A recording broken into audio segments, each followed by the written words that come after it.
J'avoue que l'honnêteté intellectuelle du président Giovanna Angeli est quelque part très intéressante à entendre et elle vous honore sur ces deux rapports parce que je vais intervenir sur les deux rapports puisqu'on a la même problématique. Le problème, cher président, c'est que ça fait 5 ans que ça dure et ça fait 5 ans qu'on pose la question. Donc, on ne va pas revenir sur les missions essentielles de santé publique et qui sont extrêmement importantes, mais on va rappeler très rapidement, et c'est vraiment dans la droite ligne des interventions ce matin sur le budget, enfin à l'heure du déjeuner, sur le budget général. Quand on prend par exemple le labo de Haute-Corse, charge de personnel plus 6,12, charge à caractère général presque plus 7%, chiffre d'affaires réel moins 15%, subvention d'équilibre plus 11% par rapport à 2021, mais surtout 88% des recettes réelles de fonctionnement. Donc hors opération d'ordre, 88%.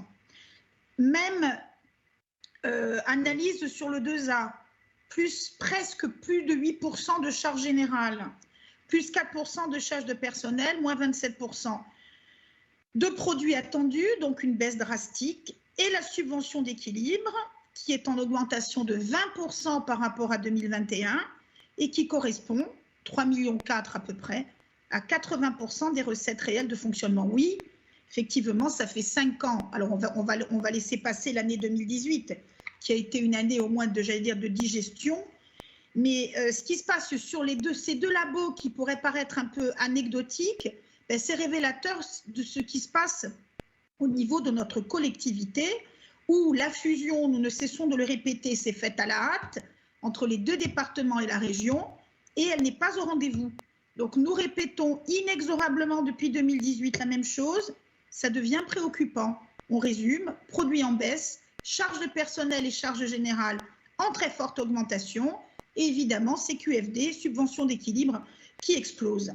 Donc, bon, on ne va pas revenir sur la crise sanitaire qui a certainement impacté le chiffre d'affaires 2020-2021, mais c'est un tonneau de Danaïde et ce sont les questions légitimes qu'on se pose tous sur la réforme globale de notre collectivité. Où sont les économies d'échelle attendues avec la fusion des 3 collectivités, puisqu'effectivement, il y a 3 labos, si on rajoute celui de l'Office hydraulique. Où sont les organisations optimisées? Jean-Christophe, Angeline, Paul Félix, Jean-Martin et Xavier ont parlé de productivité des agents. À un moment donné, il va quand même falloir se préoccuper de la productivité des agents. Et où est quelque part la réforme indispensable qui aurait dû être engagée il y a déjà 5 ans.